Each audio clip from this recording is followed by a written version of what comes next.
duty bound. Honestly and faithfully. Serve in the regular army. Of the Union of India. And go wherever ordered. By land.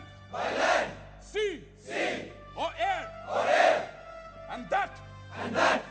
I will observe and obey. All commands. Of the President. Of the Union of India. And the commands of any officer set over me. Even to the peril of my life.